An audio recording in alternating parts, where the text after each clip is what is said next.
देखिएगा, कक्षा 12 का हमारा गणित का पहला क्लास है। ठीक है, गणित हम पढ़ेंगे कक्षा 12 के पहले क्लास में। क्या दिया गया है हमको, पहला जो चैप्टर है कक्षा 12 की गणित का वह है संबंध एवं फलन। ठीक है, अब संबंध एवं फलन का आज हम इंट्रोडक्शन क्लास पढ़ेंगे।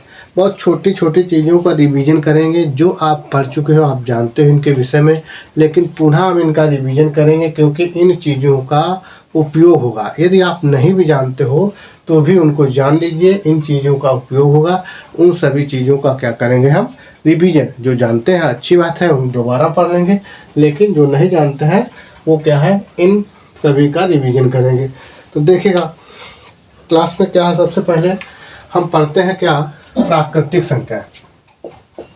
पहला हमारा है या प्राकृत संख्या है। प्राकृत संख्या जिसको हम नेचुरल नंबर कहते हैं, इसको क्या लिखते हैं, नेचुरल नंबर से। ठीक है, नेचुरल नंबर क्या होता है, प्राकृतिक संख्या क्या होती हैं, वे संख्याएं जो 1 से प्रारंभ होती हैं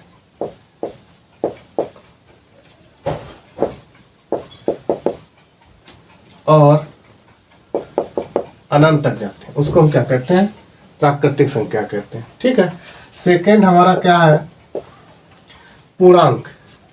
पूर्णांक संख्या या पूर्ण संख्या, सॉरी, पूर्ण संख्या क्या है, पूर्ण संख्या। पूर्ण संख्याएं होल नंबर होता है, इसको हम W से लिखते हैं। ठीक है, अब पूर्ण संख्या क्या होती हैं, पूर्ण संख्या वे संख्या होती हैं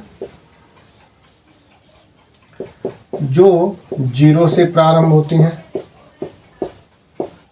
और अनंत तक जाते हैं, इनको हम क्या कहते हैं, पूर्ण संख्या कहते हैं। ठीक है, इसके बाद हमको क्या है, यहाँ पे देखिएगा एक चीज़ और जान लीजिएगा, इसको क्या है कि यहाँ से यहाँ तक हम इसको क्या बोल सकते हैं, प्राकृतिक संख्या भी बोल सकते हैं। ये हमारा नेचुरल नंबर है, लेकिन 0 हमारा प्राकृतिक संख्या नहीं है। तो 0 आपका प्राकृतिक नहीं है, ये आपका प्राकृतिक हो सकता है, लेकिन ये पूरा आपका पूर्ण संख्या नहीं हो सकता, ये आपका प्राकृतिक है। इतना क्या है, ये इन संख्याओं को हम क्या कह सकते हैं, प्राकृतिक संख्या कह सकते हैं। ठीक है, लेकिन 0 हमारा प्राकृतिक संख्या नहीं है। इसके बाद क्या है हमारा थर्ड हम ले लेते हैं पूर्णांक। पूर्णांक संख्या क्या होती है, पूर्णांक संख्या क्या है, तो देखिएगा पूर्णांक संख्याएं हमारी होती हैं,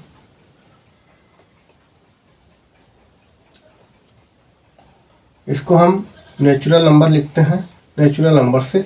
ठीक है, जेड से लिखते हैं। तो जेड हमारा क्या होता है, जेड होता है माइनस इन्फिनिटिव से। ठीक है, माइनस इन्फिनिटिव से,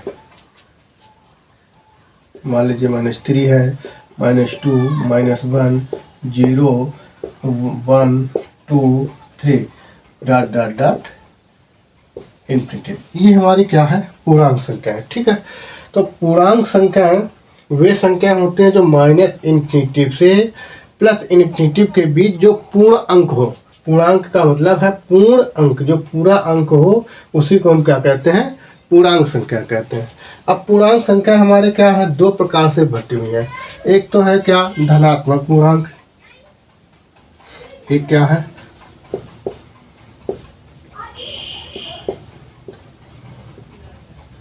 धनात्मक पूर्णांक, जिसको z प्लस से लिखा जाता है ऐसे ऊपर। ये क्या हो जाएगा, 1, 2, 3, 4 डॉट डॉट डॉट इन्फिनिटिव। और एक आपका होता है ऋणात्मक पूर्णांक। ठीक है, ऋणात्मक पूर्णांक,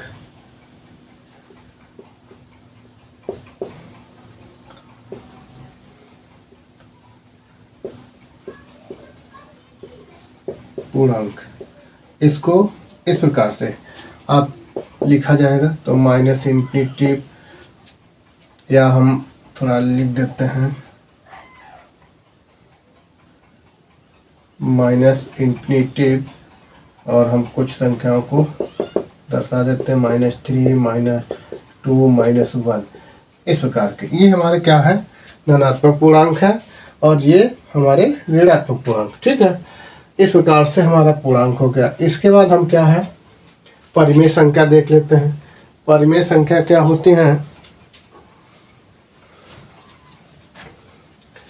देखिएगा।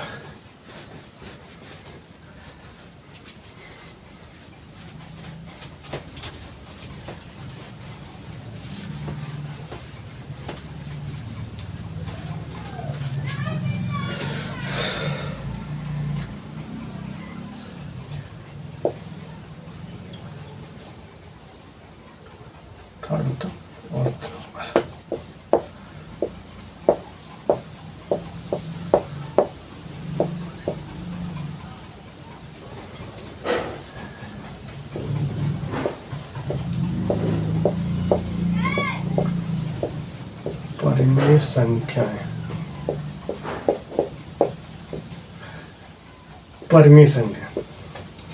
तो परिमेय संख्या क्या होती हैं, परिमेय संख्या वे संख्याएं होती हैं जो P/Q के रूप में लिखी जाए और Q इज नॉट इक्वल क्या हो, Q इज नॉट इक्वल 0 हो, Q का मान 0 नहीं होना चाहिए। ठीक है, उसको हम क्या कहते हैं, परिमेय संख्या कहते हैं। जैसे देखिएगा, परिमेय संख्या क्या होंगी, मान लीजिए हमारे पास कोई संख्या लिखी है 2/3,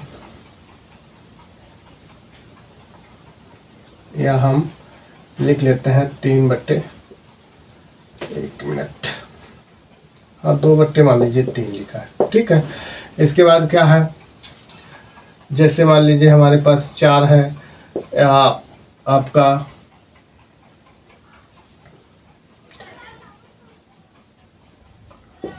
चार है, और हम मान लेते हैं कोई भी P/Q के रूप में है, मान लीजिए 7/2 है। ठीक है, इस प्रकार की ये संख्याएं क्या है, परिमेय संख्या है।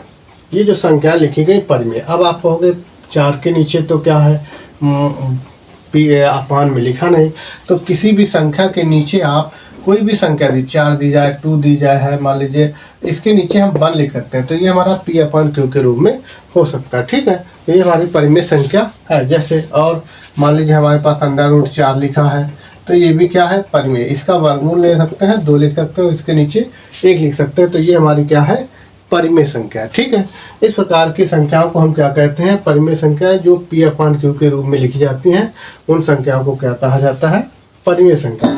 इसके बाद अपरिमेय संख्या।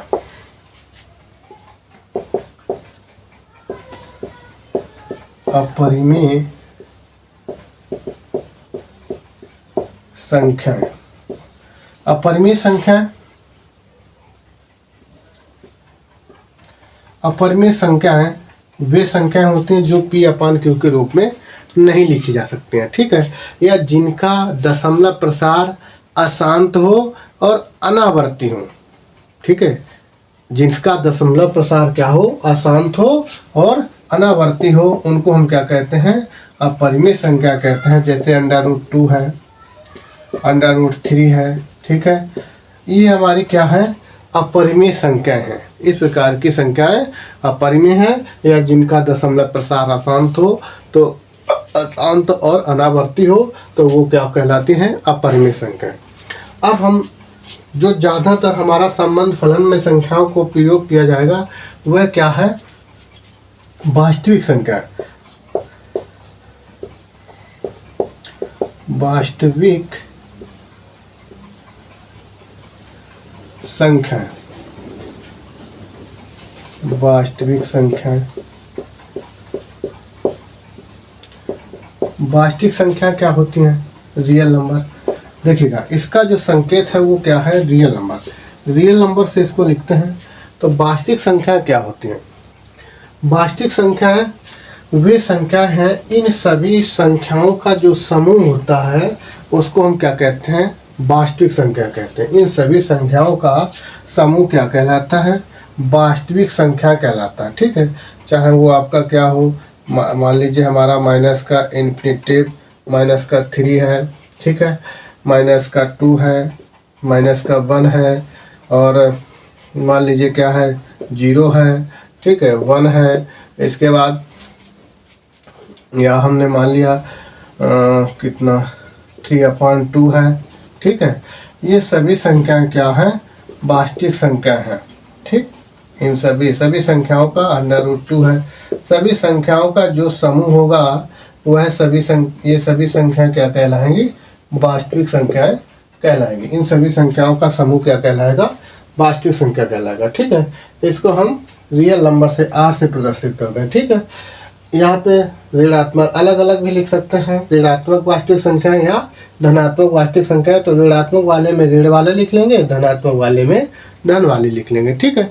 तो ये वास्तविक संख्याएं होती हैं। इसका उपयोग संबंध और फलन में बहुत प्रयोग किया जाएगा इन संख्याओं का। तो देखिएगा इससे आगे क्या है, कुछ और संख्याओं के विषय में जान लेते हैं।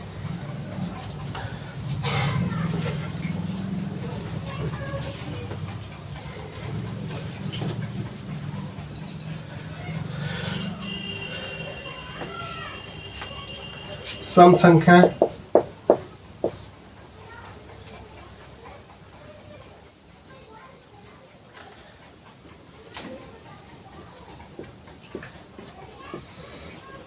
सम संख्या, सम संख्या क्या है?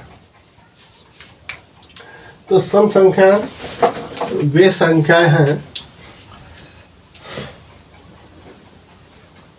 जो 2 से विभाजित हो जाए, उनको हम क्या कहते हैं, सम संख्या कहते हैं।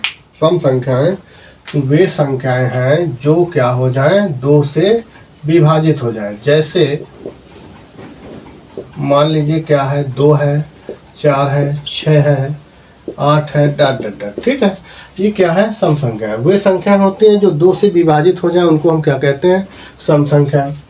इसके बाद विषम संख्या,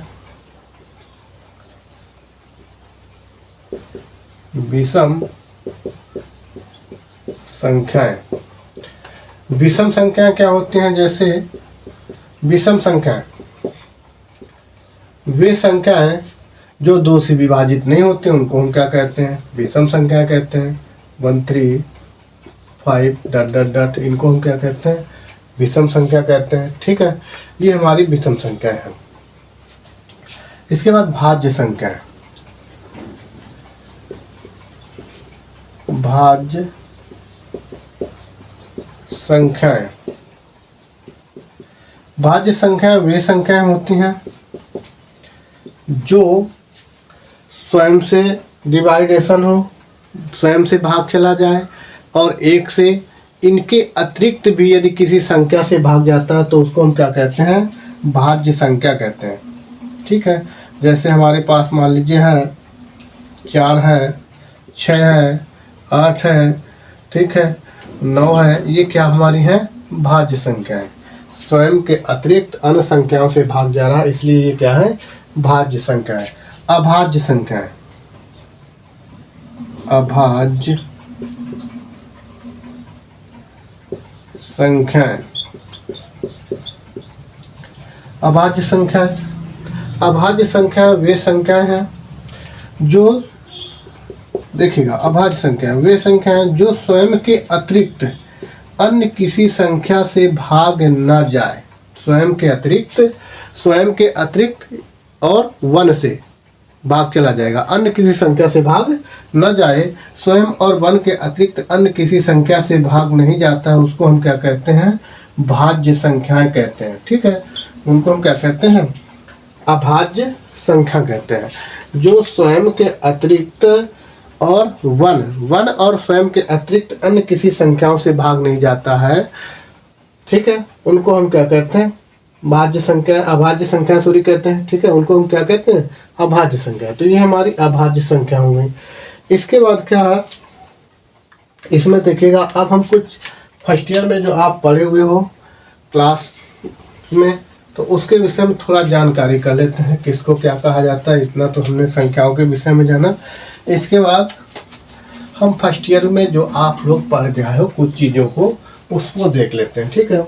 जैसे समुच्चय, समुच्चय किसको कहते हैं, समुच्चय यह फर्स्ट ईयर में आप पढ़ के आए हो, नहीं पढ़े हो भूल गए हो तो भी आप एक बार देख लीजिएगा समुच्चय क्या है।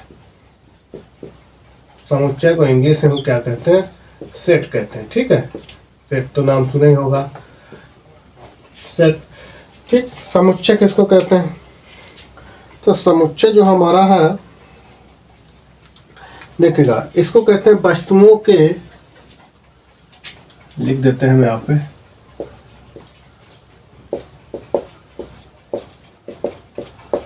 वस्तुओं के,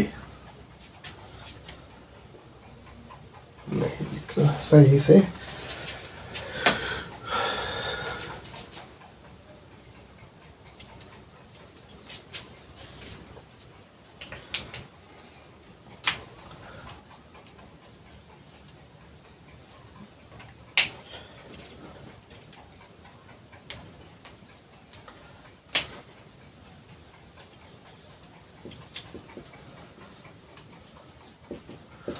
वस्तुओं के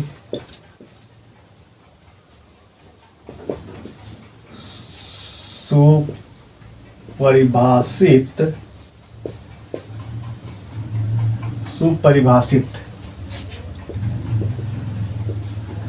संग्रह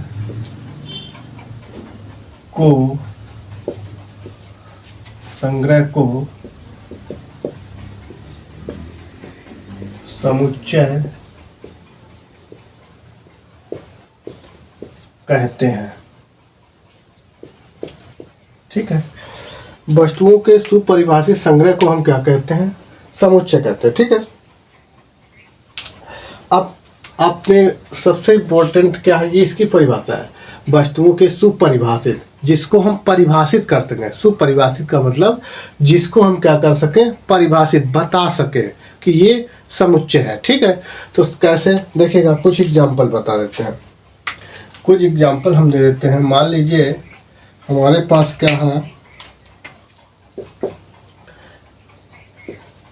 2 है, 4 है, 6 है, 8 है, 10 है, डॉट डॉट डॉट। तो इसको हम कह सकते हैं, क्या कहते हैं, क्या कह सकते हैं, कह सकते हैं कि यह क्या है, सम संख्याओं का हमारा समुच्चय। सम संख्या लिखी गई है, क्या इसको कह सकते हैं, सम संख्याओं का समुच्चय है। या जैसे मान लीजिए हम लिख दें,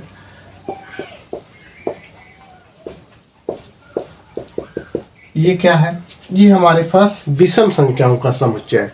ठीक है, तो ये हमारे समुच्चय हैं, इसको हम ऐसे ही समुच्चय को लिखते हैं। ठीक है, ये क्या है, विषम सम संख्याओं का समुच्चय है, ये विषम संख्याओं का समुच्चय है। या जैसे अंग्रेजी में लिखा जाए, मान लीजिए A-E-I-O-U, ये क्या है, अंग्रेजी वर्णमाला के स्वरों का समुच्चय है। ठीक है, ये स्वर है, अंग्रेजी वर्णमाला के क्या है, स्वर, तो स्वरों का ये क्या है, समुच्चय है। तो इस प्रकार से हम समुच्चय को क्या है, लिखते हैं। ठीक है, या जैसे आप लिख दें, क्या है कि मान लीजिए हमारे पास 2 है, 3 है, ठीक है, या 2 है, 4 है, और A-E-I है, O है, U है। अब इसको क्या, ये क्या समुच्चय है, तो ये समुच्चय नहीं है, ये समुच्चय आपका नहीं है, ये आपका समुच्चय, क्योंकि ये इसको परिभाषित नहीं कर सकते। सम संख्याओं का समुच्चय है कि अंग्रेजी वर्णमाला का समुच्चय है, इसको आप बता नहीं सकते हो, इसलिए आपका समुच्चय नहीं है। ये आपके समुच्चय, सम संख्याओं का समुच्चय, विषम संख्याओं का समुच्चय और अंग्रेजी वर्णमाला के स्वर अक्षरों का समुच्चय। ठीक है, तो ये हमारा समुच्चय है। अब देखिएगा, समुच्चय को हम 2 प्रकार से लिखते थे। ठीक है, एक इस प्रकार से और एक और तरीका लिखने का है, उसको आप फर्स्ट ईयर में एक बार रिवीजन कर लीजिए। ठीक है, इसके बाद क्या है, हम इसमें पढ़ लेते हैं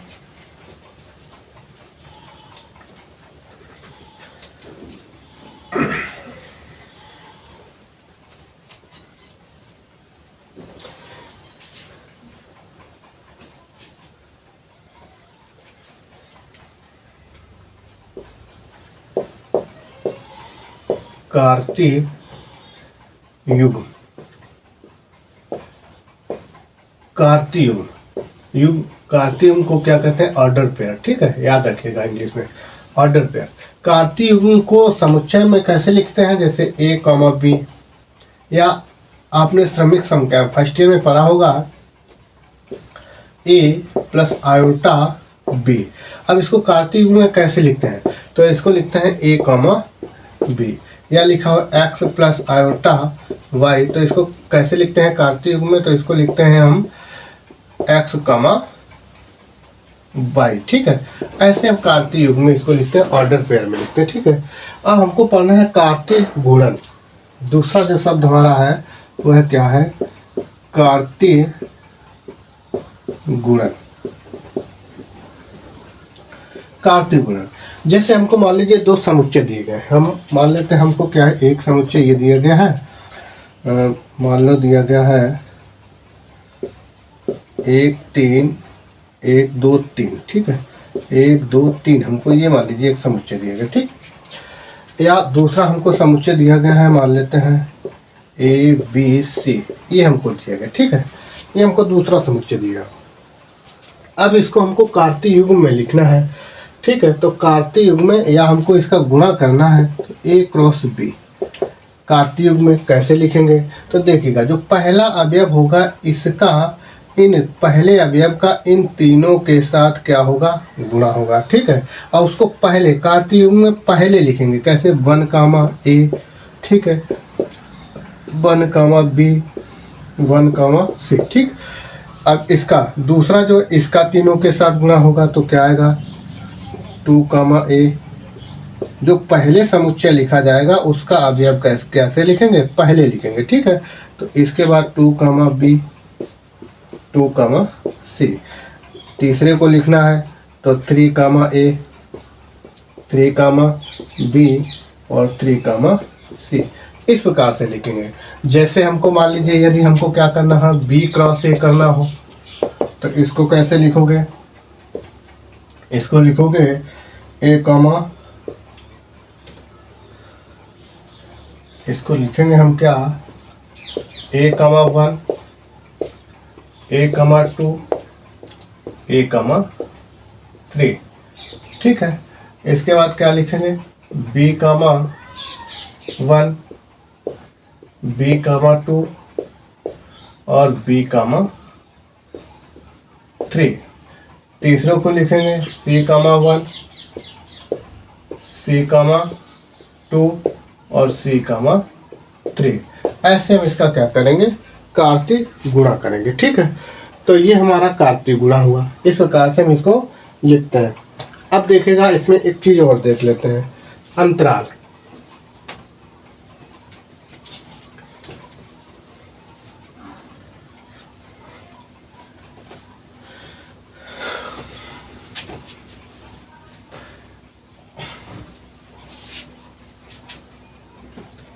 अंतराल,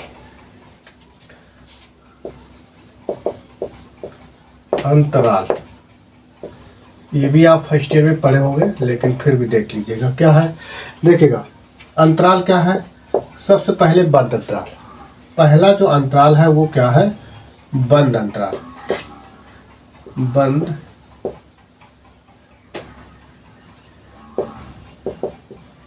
अंतराल, बंद अंतराल।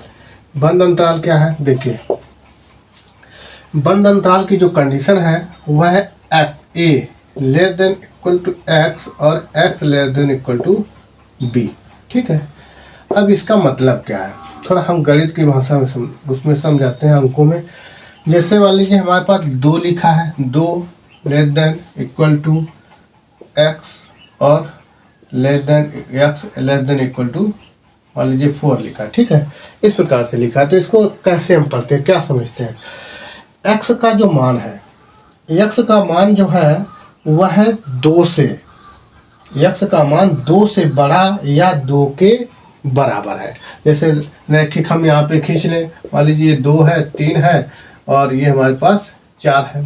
ठीक है, यहाँ हम 4 की जगह कोई और संख्या लिख देते हैं, मान लीजिए 9 है, तो ये 4 है, 5 है, 6 है, 7 है और 8 है और ये हमारे पास 9 है। ठीक है, अब x का मान क्या है, x का मान 2 से बड़ा, ये 2 से बड़ा, x का मान कैसा है, 2 से बड़ा या 2 के बराबर। और x का मान 9 से छोटा, 9 से कैसा है, 9 से छोटा या 9 के बराबर, क्योंकि ये नीचे जो लगा है वो क्या है, इक्वल है।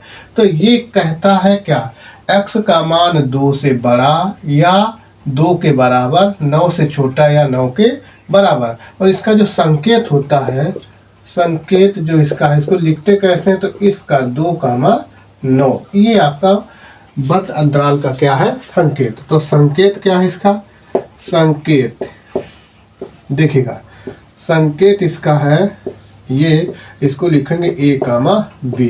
इसको बहुत ध्यान से याद रखना, क्योंकि आगे इसका बहुत उपयोग होगा, ठीक है। तो ये हमारा क्या है, बंद अंतराल।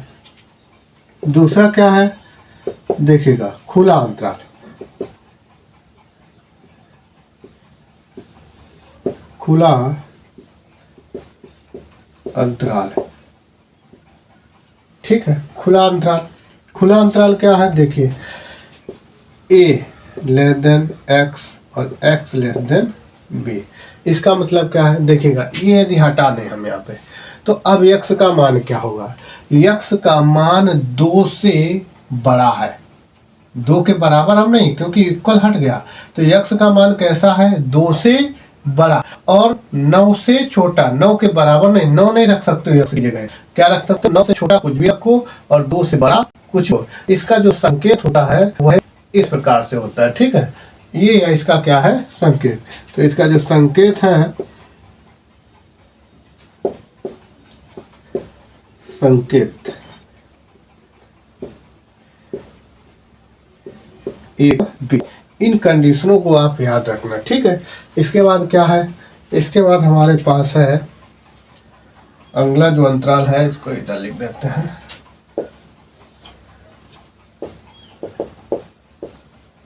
अर्ध खुला, थर्ड नंबर,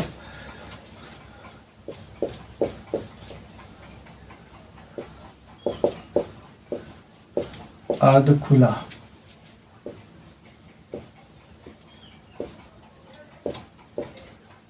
खुला अर्ध बंद।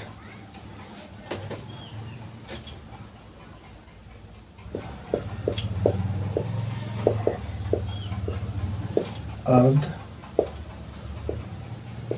बंद, ठीक है। ये है अर्ध खुला, अर्ध बंद है, ठीक।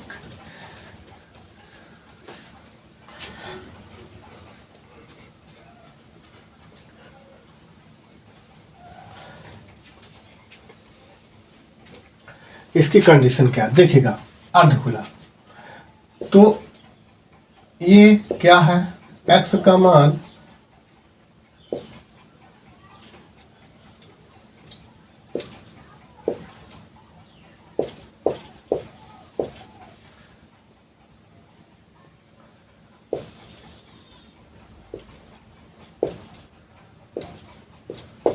इस प्रकार से, ठीक है।